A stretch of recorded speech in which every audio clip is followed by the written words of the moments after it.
The miracle isn't that I finished. The miracle is that I had the courage to start. John Bingham. We all share a commonality. The runner on the starting blocks, the one at work, the one studying, the one trying to create the best life possible for their family. See, we are all at a beginning, looking up at an idea. Nothing given, nothing to adjust or react to, no, just an idea. And ideas, when we are at the bottom looking up, they're deceptive in nature. Their size, their weight, their breadth. They like to present themselves as much more than they actually are. And so, to turn ideas into things, one needs see themselves. Not as some descendant of Mount Olympus, tasked with lifting that 2,000-ton boulder before them, but as one armed with an understanding, the awareness that the 2,000-ton boulder before them can be broken down, piece by piece, that it is nothing more than a facade, and while it may stop most in their tracks, you are simply not most. Not because the world treats you differently, but because you see the world differently. By knowing you are bigger than the sum of its parts, you have defanged this wolf. You have put yourself in position to do that which makes the world tremble, that which causes even the most confident to doubt. You have put yourself in position to begin. See, there is a time to look at the top of the mountain, breaking through the clouds, powerful and majestic. And then there is a time to look at your feet. And right now is the latter. You're not concerned with the big things. No, not right now. Your job is to move forward into this haze, to not see but adapt, to not know but trust. Things will materialize, and you know that. But at the same time, you can't control the future. Your battle is right now, and it's with the space immediately in front of you. It's with the thoughts attempting to deceive you. It's with the things the outside world will tell you, but forward motion is the antidote to all of that. And so forward you must go. The beginning is always the hardest because our thoughts are a mightier foe than life's obstacles. Thoughts take on lives of their own. They become monsters, demons, dead ends. Obstacles, on the other hand, just ask that we adjust. There is no obstacle that can't be addressed by stepping into it. And so while the temptation is to sit, thinking, speculating about how challenging the road ahead, this is where you think less and move more. Harness the world as it comes, because the truth is nothing is as big as it appears to be. Life is incredibly solvable. Every problem has a solution. Every bad chapter ends. Every setback is a chance to be more than you've ever been. But how would you know that? If you bowed down to the mountains in your head, how would you know that if you never began? So let today be the dotted line you sign with your future self. A promise to be aware that the mountaintop peers over you, but to not be distracted by its shadow. To take the climb one rock, one step, 1 second at a time. Let it be an acknowledgement that nothing life throws at you can't be broken down and conquered so long as you don't get in your own way. Gone are the days of being held captive behind steel bars of self-doubt and fear. That road ahead is not the problem. It never was. Refusing to give yourself permission to travel down it was the problem. So without constraints, meet life head on. Let the trials and tribulations emerge, because they will, but know that you will rise to meet them. Let the unknown highlight all that you don't know, you can't see. Fine. The one thing you are sure of is that you will, one by one, transform the unseen into strength. And when those thoughts emerge, telling you that you've gone too far, that you're in over your head, that this isn't meant for you, know them not as truth, but as the only obstacle that can derail and distract. You don't have time for make-believe monsters. No, not today. So onward you go. To map the unknown, to tame the untamed, to live your life the way it was meant to be lived.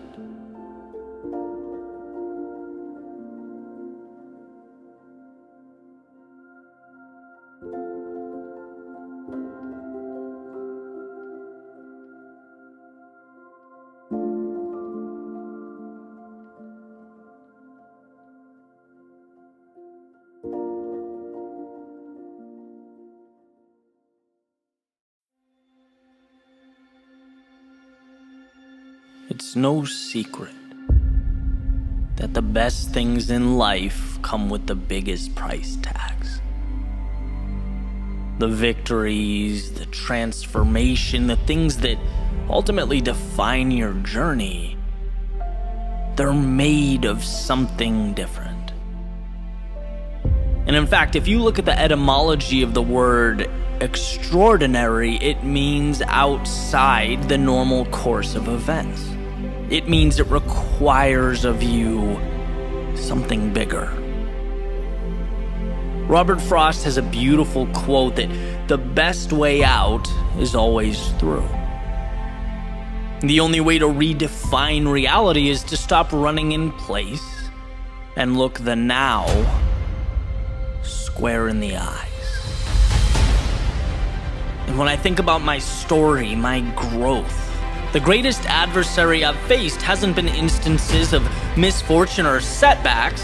Sure, they occur, but we find ways around those. My greatest adversary has been to concede to what I believed was normal.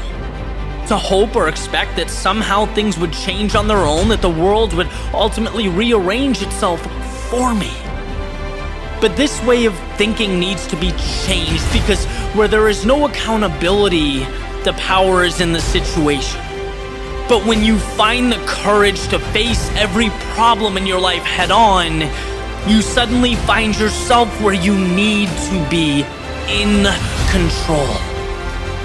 Life is about breaking things down and rebuilding. It's remembering the meaning of the word extraordinary, and therefore stepping into the dark, the unknown, the organized chaos.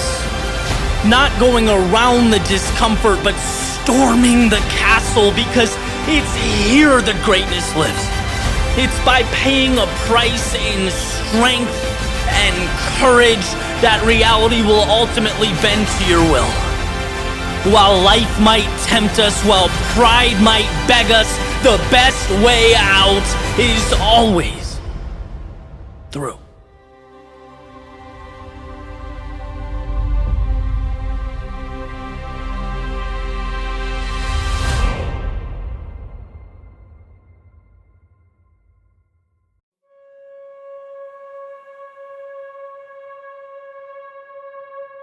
The mind is like water, necessary for survival, productivity, but can just as easily drown out that likelihood of success. And I can tell you with confidence, you've never seen your body's limitations. What you've seen are the limitations of your mind. When you're tired or uncomfortable, weak or unsure, these things start as fear, being planted in your brain and attempting to grow roots, looking to acquire the real estate that exists between your ears. It's a powerful source. It can manipulate you, your reality, anyone and everyone around you. But it only exists with your permission, and we're not always cognizant that we've opened the gate and let it in. That's the crazy part. Oh, but we do, subconsciously or not. It's the reason you haven't gone as far as you can go, pushed as hard as you possibly can, because at some point fear stood between you and what you want. At some point, you started asking yourself if you've gone too far. Look, it doesn't matter if it's athletics or business or art or anything. When things become uncomfortable or hurt, fear always shows its face. It's not because, you're dragging your leg on the floor or your knee gave out. It's not because you can't go on. It's because those thoughts trickle into your mind about not being able to finish. What if I can't handle this? I don't usually go this far. Am I pushing harder than I normally do? Is this right? Is it dangerous? Is it over the top? These thoughts are the seed of destruction, a virus. But here's the remedy. There's a saying in naval special operations that when your mind is telling you you're done, when you feel maxed out, you are only at 40% capacity. You haven't scratched the surface. And value isn't obtained until, in one way or another, you're able to realize this and push the panic, the anxiety back underground. You're not stopping because you can't go on. You're stopping because of the what ifs and the worst case scenarios. You're stopping because you're preconditioned to stay within boundaries. Because that seed has grown into concerns about the world conspiring against you, but the body does not control the mind dictates what the body does. See, the thing about life is that we all have narratives. We all have stories that we believe, and here's why that's important. Everything that happens to you or around you will be molded into your narrative. If you see something as crazy or far-fetched or impossible, life will be nothing more than evidence of that belief. Pain will be a wall 10 feet high. The old saying is, seek and you shall find. What you look for is what you get. Expect greatness and the body will listen. Your world will conform. That's why believing is being. The body, it executes. Loyal to every belief. You'll always be what you decide to be.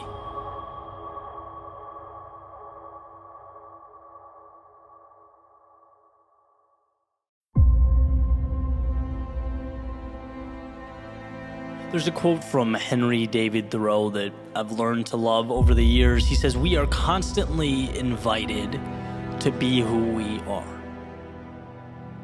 Meaning, essentially, there is always a hand, reaching out to invite us to leave the confinement we've allowed to become our lives, the pressure of the outside world, and attack a world that means the most to us, not obligatory, but for the opportunity.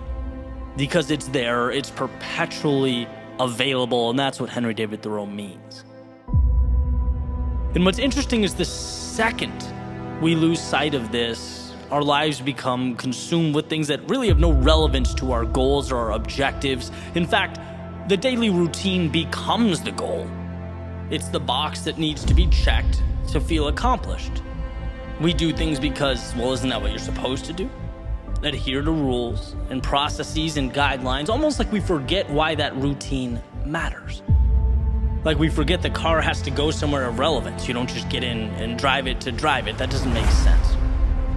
And a friend of mine recently showed me this book of insights from different photographers. It's called The Photographer's Playbook, and it's life lessons that helped each one of them along the way.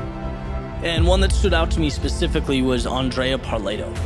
And she talked about a concept called hibernation, or cutting off, temporarily leaving your day-to-day or your craft, so that all the have-tos and the should-bes can dissipate. And you can ask yourself the question that we so quickly lose.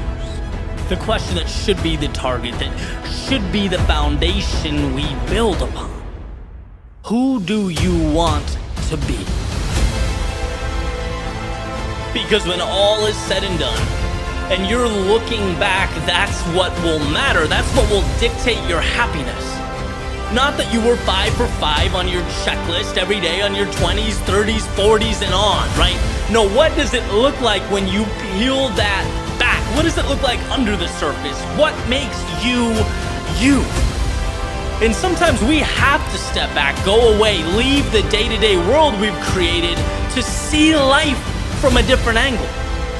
Eliminate the steps, the requirements, the technicalities, and what are you left with when you put your head on the pillow at night? What makes you smile? Bronnie Ware states in her book, Regrets of the Dying, that not living a life true to oneself was one of the greatest regrets people experienced. Isn't it worthy of your time, your attention? Don't you owe it to yourself to make sure that your vision is defined and your actions support that? See, anyone can move just to move, and anyone can breathe just to breathe. But the ones who make the most of each step, each breath, they put themselves in position to live life differently, to accept the invitation to be who they truly are, to take their inspiration, their gifts, and their dreams and never look back.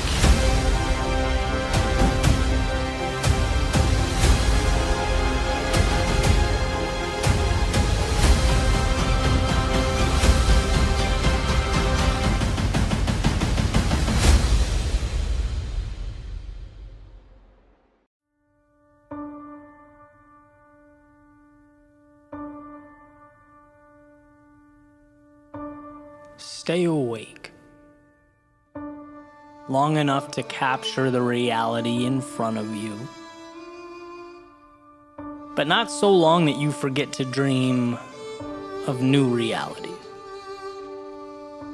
Stay who you are, because your voice and your vision and your talents, they're unparalleled. But don't stay the same. Because to evolve is to breathe life into that authenticity. Stay away from those misaligned ventures, the broken places, the empty relationships. They're not you. But stay close to those things that are. Stay in when it's time to invest in yourself, to chip away at our default ignorance, to turn that curious soul into a knowledgeable actor. But know that all that other stuff, the fun, the escapes, the distractions, they stay right where they are, waiting, should you need them. Stay the course. Not just when it's easy, but when it's difficult. When things for a moment in time feel impossible, lose their glamour, feel like a burden too costly for you to pay. Because hanging in there through the storm, it changes the way we look at life. Like being able to see the stars for the very first time, and no storm stays forever. Stay humble. Because knowing what you don't know is the first step in becoming who you might be. But don't stay so humble that you can't move with conviction into that great unknown. Stay hungry, stay motivated, stay fixated on the next great adventure. But stay grateful for everything you have now. See, without that, the future loses its allure and its relevance. Without that, the perpetual desire for more stays. But that all-important sense of purpose goes. And a life without meaning, well, it just isn't much of a life. And that, if anything, is what we are left to understand. That fine line between staying and going, anchors down or sails up, acceptance of all that is, but the pursuit of all that can be. When the heart pushes and the brain pulls, perhaps this little formula is what connects all the dots. Stay who you are and go where that truth leads you. stay because identity is power, home is our foundation, and our reflection tells the story. But go because progress is happiness. Meaning is rooted in overcoming, dying and being born again, slaying dragons just to prove to ourselves that we could. So go dream of new realities. Just make sure you stay awake long enough to remember why you dream.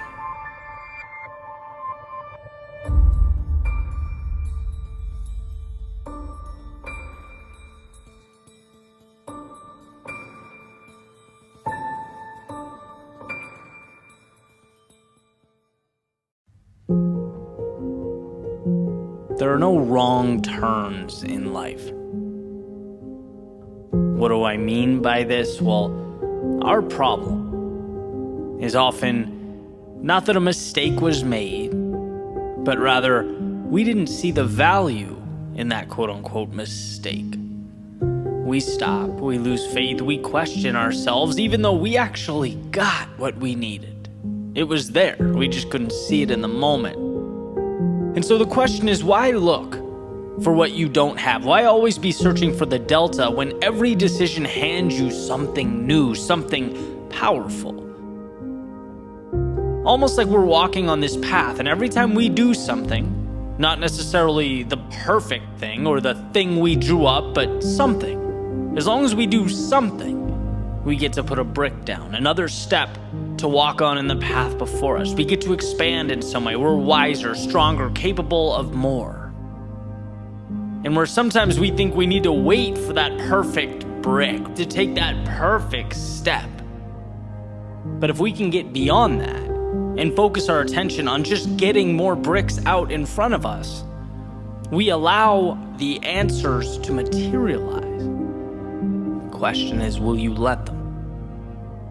And you take this podcast, for example, right? Just to be where I'm at right now has been a roller coaster ride. You know, started out 5 days a week, wake up, write an episode at 5 a.m. for 100 episodes, and then I tried the weekly interview, and then it was a few days a week, and then back to 5 days, and then I realized I didn't even need to create new content. If I take the YouTube stuff and make that the podcast as well, I get 10 times the result with less work. That's like a content creator's dream, and I can focus on making that one thing amazing. And so it's easy to look at the whole process and say, man, those 5 a.m.s were a mistake. They were a waste, right? That decision to interview once a week was a waste. All that fluctuation was a waste.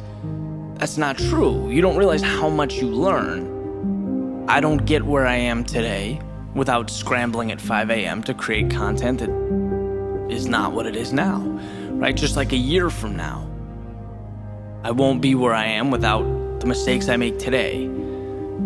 So the goal is not to be perfect. In fact, it can't be. It's to allow yourself to make those mistakes because they have the answers contained within them.